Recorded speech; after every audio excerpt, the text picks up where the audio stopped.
Russia's ability to feed gas at a cheap price to Europe was bothersome. Biden wants to go to war, I think, in some unconscious way with Putin. He wants to mix it up with the Russians. One thing I can tell you about presidents, they have noted that the presidents like Lincoln and Roosevelt, who win wars, become famous presidents, great presidents. So they always have that itch.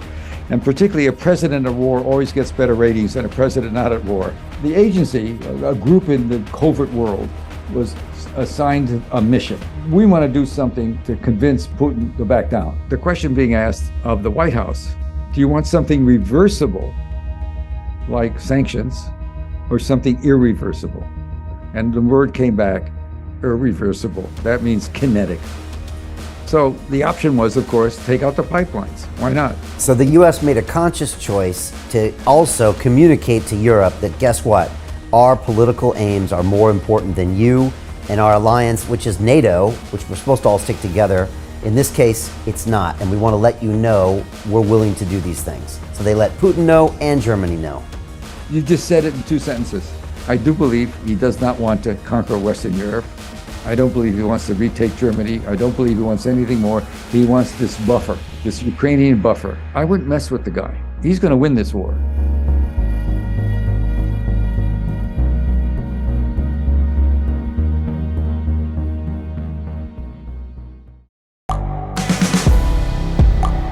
The world is changing.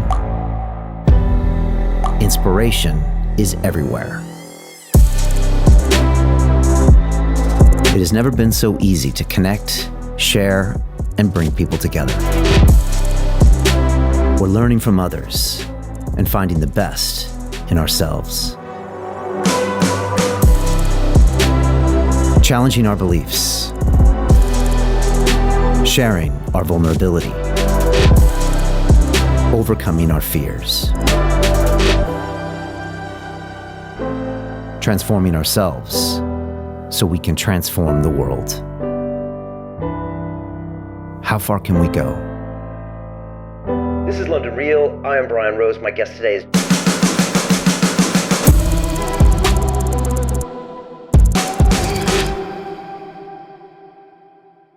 This is London Real. I am Brian Rose. My guest today is Seymour Hersh, the investigative journalist, political writer, and author. You first gained widespread recognition in 1969 for exposing the My Lai massacre and its cover-up during the Vietnam War. From there, you went on to cover the Watergate scandal for the New York Times and also reported on the secret U.S. bombing of Cambodia. In 2004, you detailed the U.S. military's torture and abuse of prisoners at Abu Ghraib in Iraq, while in 2015, you asserted that the Obama administration had lied about the death of Osama bin Laden. For your work, you've received the Pulitzer Prize for International Reporting, a record 5 George Polk Awards, and 2 National Magazine Awards. Just recently, you published an article claiming that the sabotage of the Nordstream pipelines was carried out by the U.S. Navy, the CIA, and the Norwegian Navy under the direct order of President Biden. Seymour, welcome to London Real. I'm glad to be here. Great to have you. It seems like you have become super internet famous in the past week, as independent media like ourselves is really curious about this story, while mainstream media like the New York Times, Washington Post, and everybody else has completely ignored it. I'm curious if we could just dive into it, Seymour. What happened with Nord Stream? Why does it matter? The bombing of Nord Stream really matters because it happened last fall, late September. And at that point, Joe Biden, my president, was pushing very hard. As you know, he just had this, one-on-one with Putin in speeches, very aggressive, very hostile, and tensions are ratcheting up. And what he did, the intelligence community is interesting because many people in the intelligence community, I know it's hard to say this, they take the oath of office, which they take is to the Constitution. Not to the president, not to their boss. And those are the people over the years that I'm 300 years old, man. And so after all these years, I know a lot of people that ended up as 4 stars in all sorts of places and ended up being involved in some of the most complicated stuff in the government. And so pretty much have a sense of what to do and not to do. So I heard about this story a month after it happened. Nobody came to me with it. I asked about it with somebody I knew who was inside. And so what it was is Biden wants to go to war, I think, in some unconscious way with Putin. He wants to mix it up with the Russians. I don't know why, but one thing I can tell you about presidents, they have noted that the presidents like Lincoln and Roosevelt who win wars become famous presidents, great presidents. So they always have that itch. And particularly a president at war always gets better ratings than a president not at war. Poor Bill Clinton, when he got into office, had issued a demand about gays in the military, and he was being ridiculed. Don't ask, don't tell. And he's just being embarrassed because he has supported that position. Very unprogressive America at that time on gay issues. And so in May or June of the first year, 6 months in office, he ordered the bombing of Baghdad. First major bombing of a major city in the Middle East by us ever. And it was the best day he's ever had. The next day he went to church, reported. It was a Saturday he did the bombing. Sunday he had reporters all over. It was a great day for him. So, that's just the way it is. That's just the way we respond. And so I'm just giving you sort of the heuristic approach. I don't know what really was in his mind. I have a guess. But about so late in Christmas of 2021, before that, in December, it definitely looked like Putin was going to go to war. He'd had it with the Ukrainians. He thinks they're sort of sub-level anyway. Some people might remember from the history books in the early 1930s, Russia let 22 million people starve in the Ukraine. Just took all the grain from them and they just died. They've always treated it as a subculture. And we've never really been big fans of Ukraine, NATO in particular, because of the corruption there. Right. And also the fact that a significant body of the leadership, even as late as now, or before this war, wore Nazi insignias. There was a lot of that crazy stuff going on there. Really, but on the other hand, Kiev was a fun city to visit with a lot of good restaurants, etc. And so the agency, a group in the covert world, was assigned a mission in December. We want to do something to convince Putin to back down. And we're yipping and yelling by the president. Wasn't doing it. He was building up the forces. And so the term of art I use is important because anybody on the inside knows I know something. The words used were the group assembled, NSA, CIA, not the FBI, I don't think, Treasury Department, State Department, all the people who could contribute either funding or what you will. They started meeting in a secret room in a building across the executive office building, which is on the White House grounds, but it's separate. It's where they hide most of the executive offices are there. They started meeting, and the question being asked of the White House through intermediaries, this is the president, do you want something reversible like sanctions or something irreversible? And the word came back, irreversible. That means kinetic. So the option was, of course, take out the pipelines. Why not? Threaten to. Because since the Kennedy days, there's been a lot of worry as the Cold War went on and we had this crazy notion of containment. We could contain communism. In the Kennedy days, even the Kennedy days on, Russia's ability to feed gas at a cheap price to Europe was bothersome because gave Russia what you could call, what this White House did call weaponizing gas. That's what they were worried about. Russia was using weaponizing gas. And the fear was we have to hold Germany and NATO, who get a lot. They have no natural resources there in Western Europe. And they were being supplied for a dozen since 2011, when the first pipeline, Nordstream, there's two pipelines. The first one was built, began pumping an enormous amount of gas at an incredibly cheap price, building up the German engine. The largest chemical company in the world, BASF, is there. And we have all those automobiles, the fancy cars that we all love in America. The world loves it, Mercedes, etc.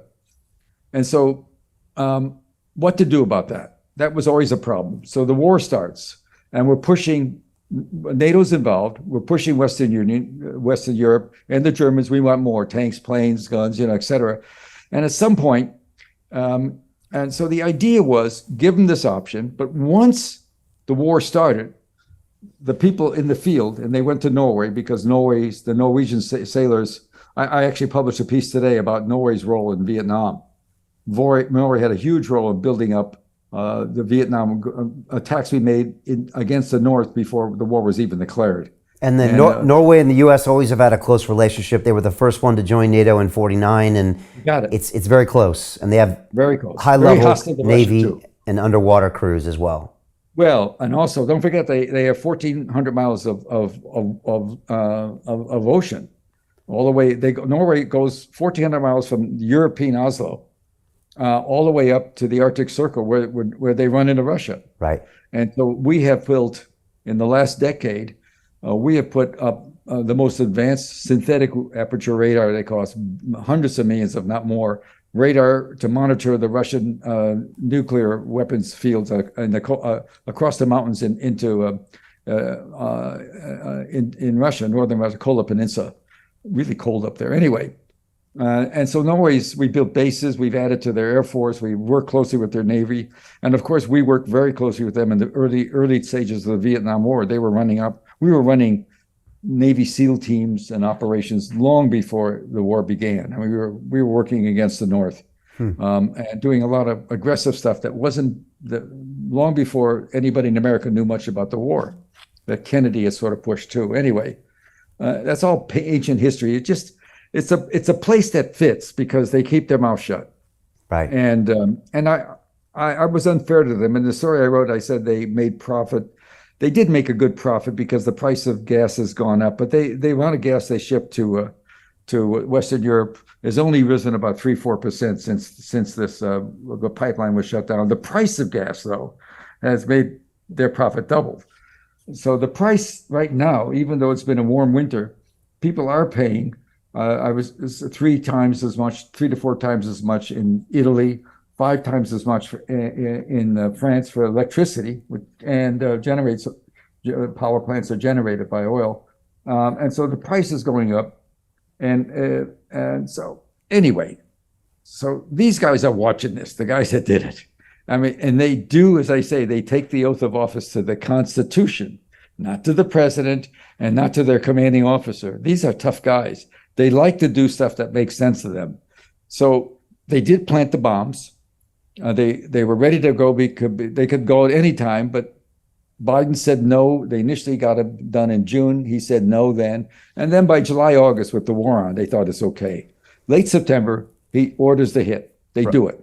Right. So they go in June because we're running a NATO exercise. So they came up with a plan. They had the cover. They got the divers in there. But then Biden said, I want to make it contingent, right? So he could do it by remote control later, which was a little bit challenging for them, but they found a way to do that. It was a lot more challenging than I actually wrote about because for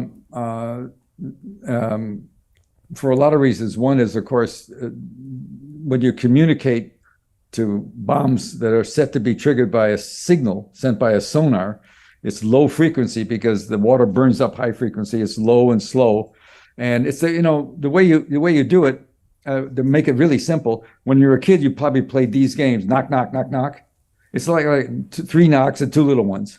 So it's a pulse that triggers, the sonar reads it, the sonar goes, triggers the pulse, which triggers the bombs. And this stuff, we're talking about stuff that can blow up a major goddamn high-rise, big office building in New York. And, it's real C4 maxed out, it's really a powerful bomb.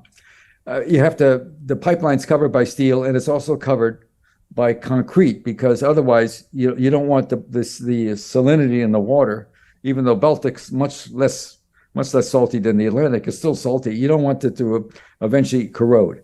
So it's a big project to blow it up. The problem, anyway. And you have to hide the bombs so they're not visible by any Russians coming to inspect. Oh yeah, you have to. First, they're built underground, but anyway, some of them go underground. But basically, Russians have underwater submarines, unmanned submarines spying, and they can detect something strange. And I don't know. I do know the details. Would have taken about 3 books to get it done. And so they actually reached putting it there once to go off in 48 hours. You put a timer on it. If a miner's down there, if a diver's down there and he sets the bomb, he's not going to set it for 10 minutes because it takes him a little while to get out of there, and it's going to blow sky high. So they have a 24-hour, 48-hour timer they put automatically. You don't have to trigger it. It's going to go in 2 days. But the White House nixed that, not knowing the complications.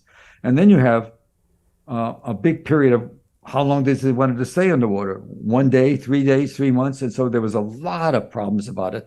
This I didn't write about it. They had to go to all the major laboratories that the Navy has. And by the way, when you say Navy, you're right. But I will tell you, everybody on that project from the Navy was TDY, that temporary duty. The Pentagon didn't know. Their bosses in the Pentagon did not. I'm turning off my phone. Hold on. So the Pentagon didn't know, but So the CIA. so they had to go. Actually, they went to a country called England, which seems to do a lot about underwater stuff, to get help on how to fix it. They did fix it. They made it so it could go off. And then the president decides to do it in late September.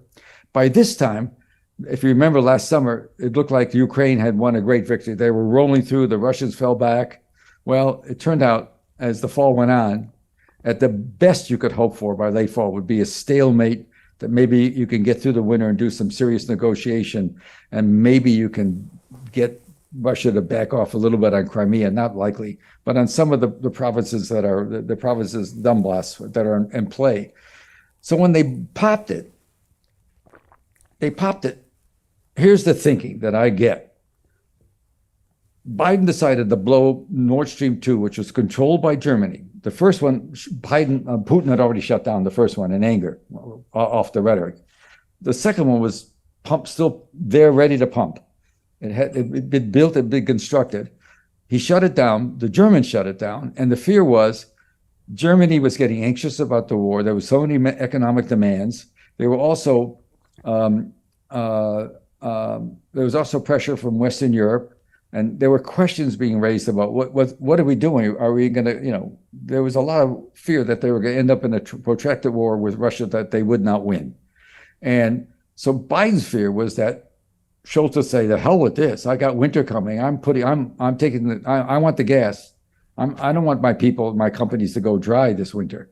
He would do the political thing and open up the pipeline. So he took that option away from him. And let me tell you what that means. I don't do politics. Politicians call me. There's a lot of stuff going on in Germany now in the Bundestag and their parliament about this. A lot of concern about this decision. What he did is he told Europe, all right, since World War II, you guys are dependent on it. We had your back, really good. But in this case, we value more trying to stand up to Russians more than you.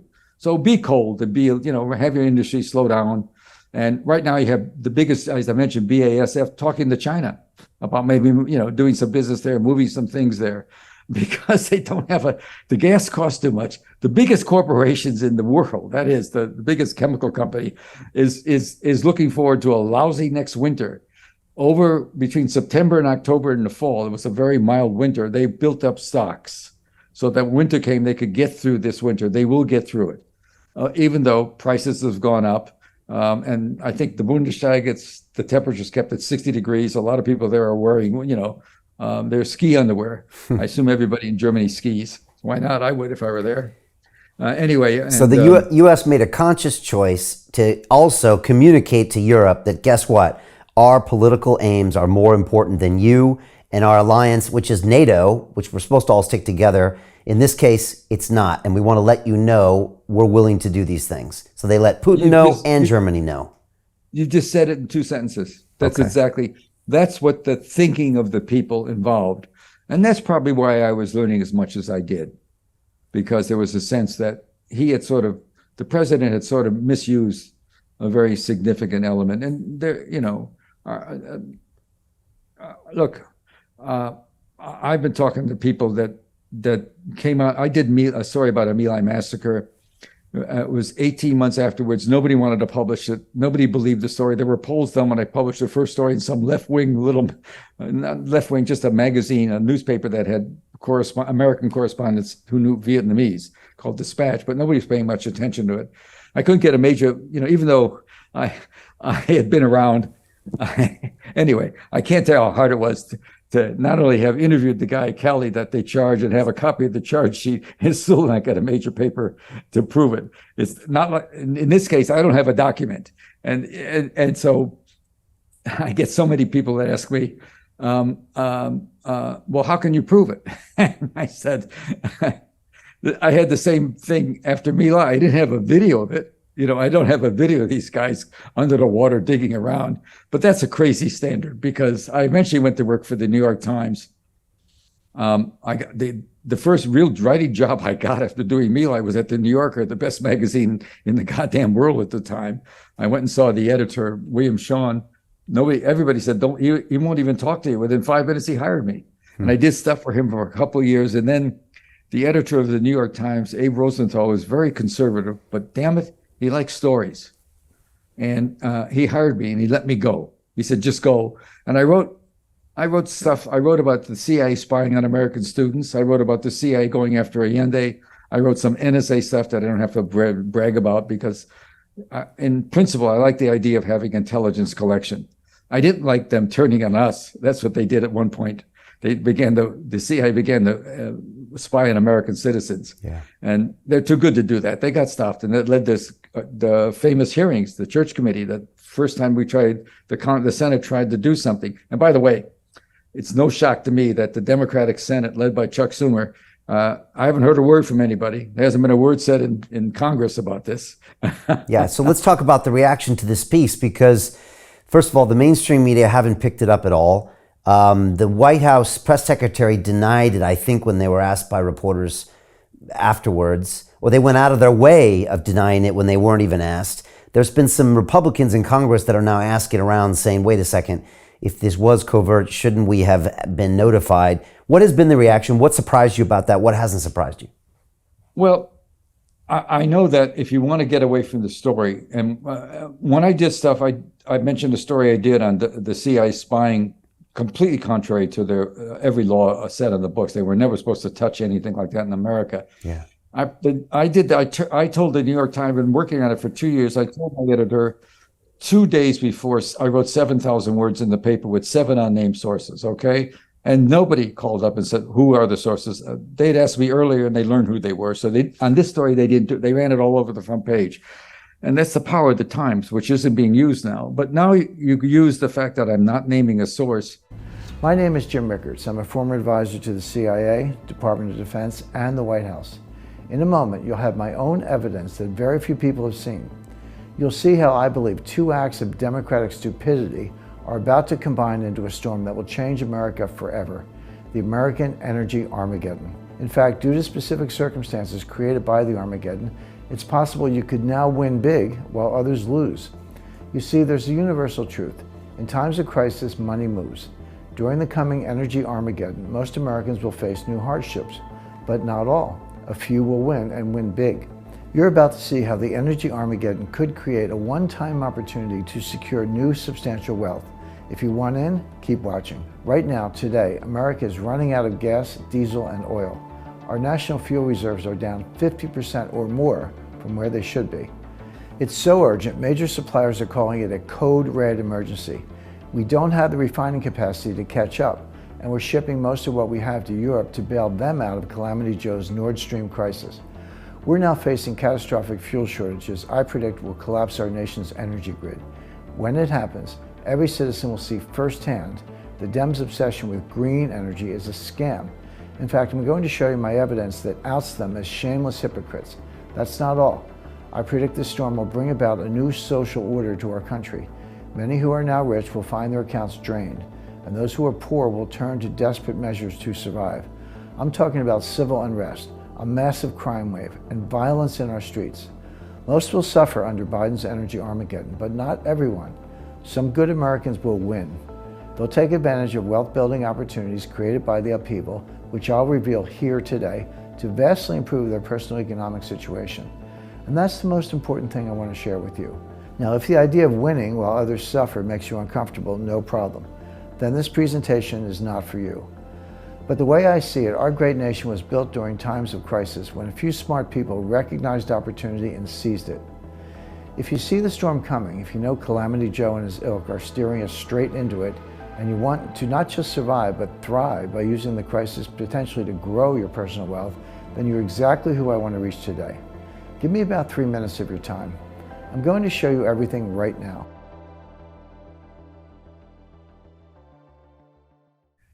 I can't even say anything that I've learned that puts anybody in a room, because one thing we're good at is finding out people who might be talking. You know what I mean? At this point, anybody could know from the source. But I've got a long track record. That they walk away from this one has to do, I think, with the polarization of the press that maybe Trump started. Trump came in, and you either liked him or you didn't like him. We soon had Fox News and the New York Post and other papers who were more, I guess, to the right, more conservative, and then you had the liberal press in total opposition. So it was and it stayed because it's a Democrat in power. The Democratic Senate's not going to touch it. The Republicans own the House. The one guy the one guy that seems to be way out there, who's quite bright, is Jim Jordan, who's chairman of a committee. Jordan's really, I've watched Jim run. He was head of a subcommittee in the House at one point, and he ran hearings on very complex money issues.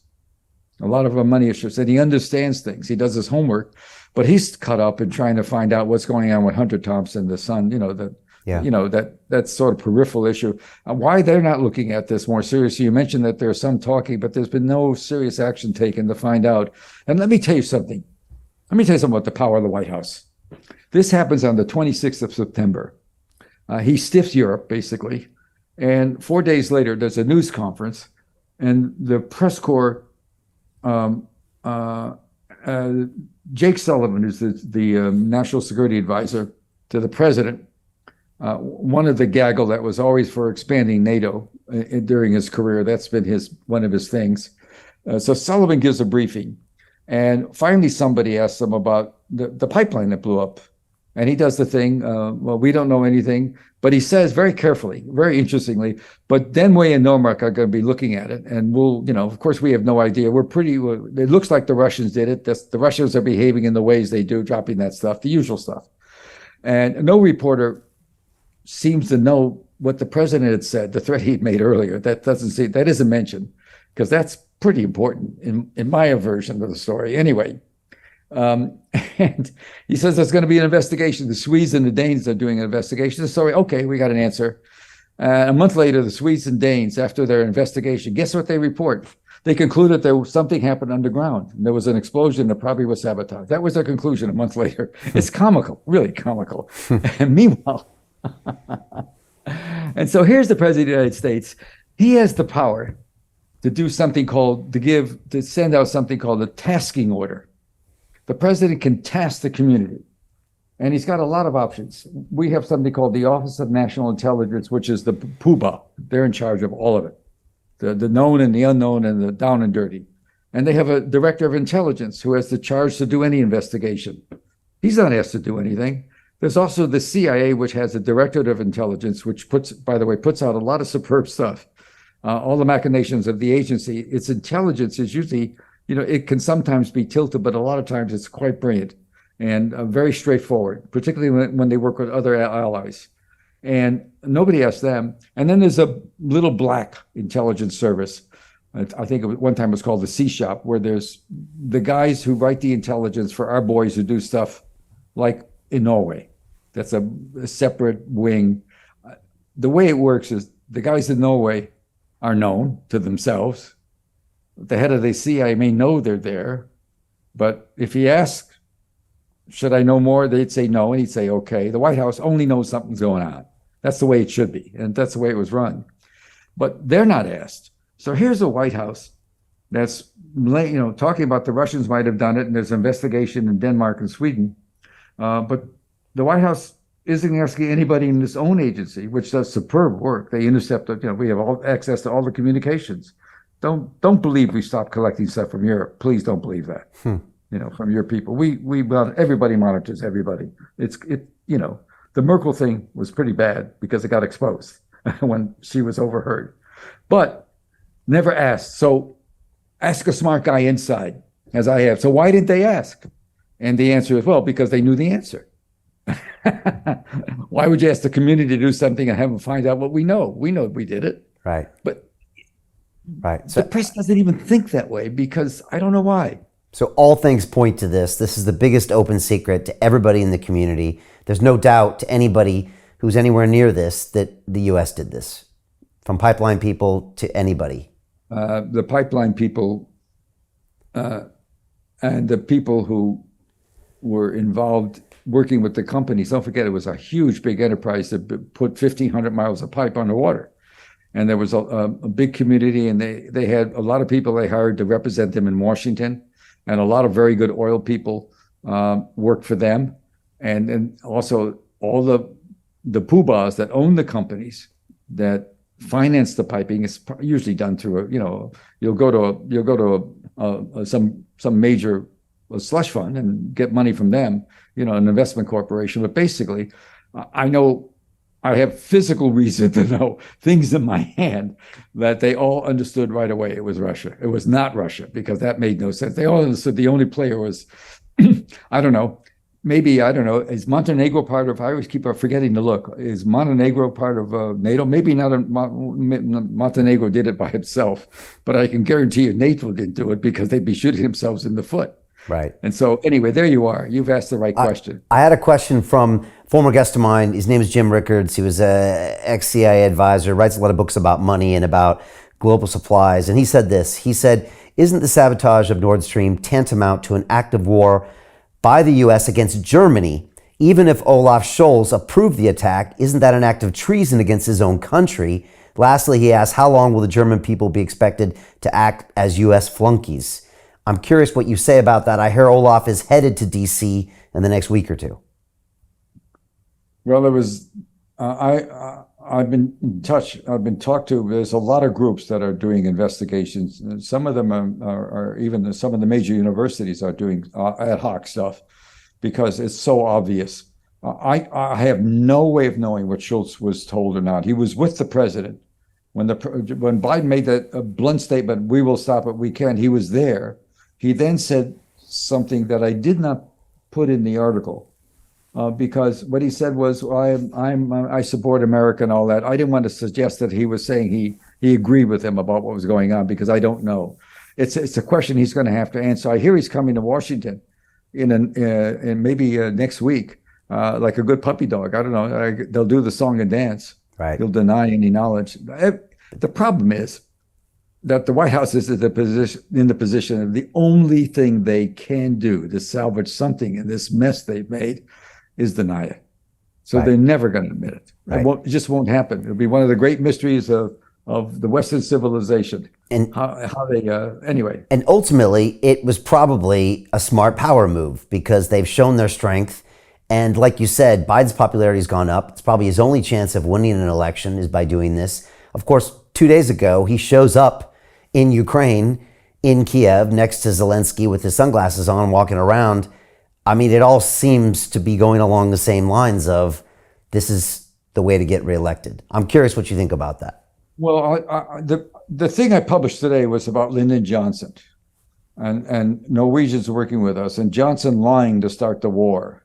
And when there's only a 4-minute speech. I actually have the whole speech. You could listen to it if you wanted to on the thing. There was a link to it, and I'm a Vietnam War junkie. I mean, once you start doing My Lai, I've been looking at things in Vietnam since then, and I learned something 5 years ago that I didn't know, and I've been working. COVID slowed up everything, but I'll tell you. The number killed in Vietnam usually is put between 2 and 3 million, as if there's not much difference. I can't believe the implicit racism of that, but that's another thought. But the Johnson speech, he lied about everything. He claimed that the North Vietnamese did something they didn't do, and he claimed they were doing it all the time. When really, our SEALs have been working in there, going after radar stuff. We even had a couple of SEALs wounded in North Vietnam, and they managed to get to the coast where they were rescued. And by the way, and won the Medal of Honor in secrecy. I wrote about that today. The show mendacity usually can work when a president does it, but look what happened to us when Johnson gave that speech in '54. You had 58,000 Americans killed, and you had 2 to 3 million Vietnamese. That's the number. We don't know the number killed. We know that many died. How many were directly from the war? Died because of being involved or in the area where the war was. Some died of old age, I'm sure, too, but not many. There are a lot of killing. And so when you look at it that way, you say to yourself, what are these guys doing? wagging a finger in the face of a Chinese in public, provoking the Chinese, pushing hard. Putin 2 days ago announced he was going to put all of his nuclear subs on full alert. Wow. Yeah. Where are we going with this? What does he want? And what? Yeah. Does he want the election? I'm serious. What does he want out of this? What does Biden want out of this? Is that what you're asking? Yeah, he wants to get reelected. That's all. I think, just my opinion, I think that's all people in political power care about. I ran to be mayor of London a few years ago on a whim, and I got a small glimpse into that world. And that is the most important thing for anybody in that office. It's the next election, and they will do what it takes to get it. And they seem to be very myopic in order to make that happen. Just really quickly, Seymour, there's an incredible film, which I'm sure you've seen, called The Fog of War, where Robert McNamara talks about so many things you speak about from the Vietnam War. And he ends that movie talking about nuclear war. And I think he had, by chance, gotten an opportunity to bump into Castro, I think, many years later, and talking about and talking about the standoff there. And I think he asked him, he said, would you have launched those missiles? And he said, yes, I would have. And he said, how could you even say that to me, that you would have started a thermonuclear war based on just coming to a head in that situation, knowing all the death it would have caused? And his final message to everyone was, you need to be very, very careful about these weapons we have, because people in certain circumstances are apt to deploy them without really understanding the ramifications. And it feels like we're coming very close to that now. Whew. It's so funny you say that, because when I did the My Lai stuff, it was Harper's Magazine then did a 35-page excerpt from my book. I published a book on it that came in different stock and sold who knows X hundreds more thousands, and it was a big deal. And when that came out, McNamara's son, he had a son and daughter that were against the war. This is a very tortured man who did what I'm telling you, what Johnson did, lied about everything. McNamara was with him on that line. He wanted that war as much as anything. In 1964, he wanted to go and get the commies. I don't know what it's about, but his son called me and said, in tears pretty much, I'm in the phone book. It's 1969, and he said, when the article came, Dad works after dinner in his library, and I left it on his table in the library after dinner before he went in, and when he went to sleep, like an 18, 19-year-old kid, he was probably listening to the top 10 music, what kids do, smoking a joint. I don't know what they did those days. Anyway, he went down and it was in the fireplace, and he called me to say how upset he was about it. So years later, 30 years, 40 years later, I go to Vietnam finally, because I didn't want to go. I just didn't want to see that there was a ditch where everybody was killed that I wrote about. That just, I couldn't, you can't imagine as an American to see what our boys did. And there was much more going on there that I finally learned. But anyway, and so I went, and when I went back, I called the son. I told him I went back, and I went back there and I said, just wanted to talk about it. He didn't remember calling me, but he did dispute it. And then he said to me, I asked him if he was very alienated from his father. And I asked, he's a lovely kid, runs a walnut farm in California, very high end. And I asked him if he didn't dispute that happened. He knew how angry he was. And he said, when my father I made up with my father before he died. And he said, I was with him the moment he passed away. And this is the former head of Ford Motor Company, a very sure guy, a very big star of the Kennedy years. He said, my dad asked me, he said, do you think God will accept me for what I've done? And I said, yes. And I told him that was the right thing to say. How could you not say that? But very moving. Will God accept me? Because he knew there's a lot of souls in his life. You know what I think about? I was in the Army. And I was a terrible soldier. I had to avoid the draft because I'd gone to long school and bounced out of there so fast it wasn't funny. I hated law, but I wasn't dumb. I knew I wasn't dumb, but I worked as a bar. You do those things. I didn't go to Harvard or Yale, and I wasn't editor of the Harvard Yale, or the Harvard Crimson or the Yale Daily News. My father died of cancer when I was 16, and he ran a ghetto business in the black part of Chicago, and I ran it while going to college. I was When I got to the Washington Bureau, I was the strangest thing they'd ever seen. I didn't belong. I didn't belong to an eating club. I'm only exaggerating slightly. Anyway, and so I can leave all these stories out. You don't need to know them all. But Yeah, I think McNamara, you can tell in that movie, he's tortured by a lot of the things that he had, the decisions he made. Well, I'll tell you one thing he did. He always answered every call I gave him after that. Really? Right away. Wow. And he did, I mean, I don't know if that was a way of solace, but I always could talk to him, and the regret was there in a way. You know, it's got to be on your soul when you have a war that awful. And so are we approaching something very dangerous? I mean, it seems like the Biden administration has an agenda. They're going all in on Ukraine, even though, like you said, it doesn't make sense. It was notoriously not a regime that we liked or wanted to support or we thought was corrupt. And now it's putting us on this head-on collision to Russia. Meanwhile, the mainstream media has seemed to decided to just go with whatever the administration is saying and not even report the facts of what's happening in Ukraine. Well, but even the way they handled the communiques, covering the Anthony Blinken, the Secretary of State, went to China after refusing to go because of balloons. We can deal with that some other time. But The whole story of that is comical, really comical. Are you going to do a piece on what really happened with the balloons? No, because it's too trivial. But I will tell you, there were contracts given to the University of Fairbanks in northern Alaska.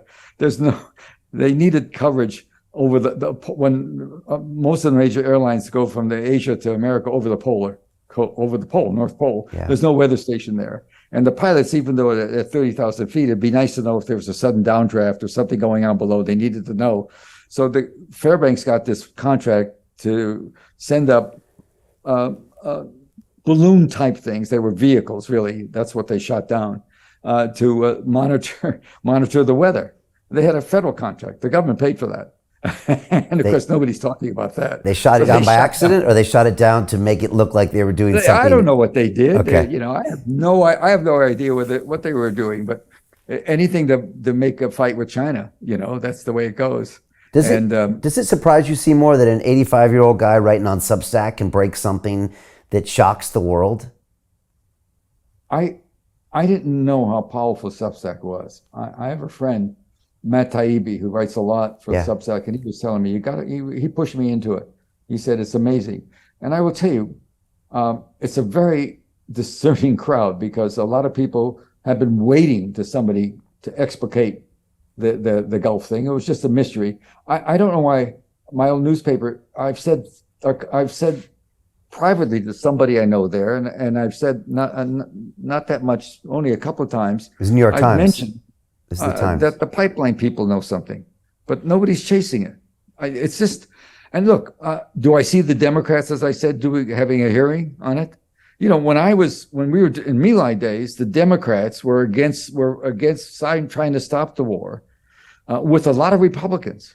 There were moderate Republicans that were just fantastic then. You had a real group of legislators who understood, again, that we were going in a death spiral there, not only to our own people, but to a lot of people in Asia. And by the way, if you want to know about containment, if you looked at what happened in Saigon in 1975, Saigon fell.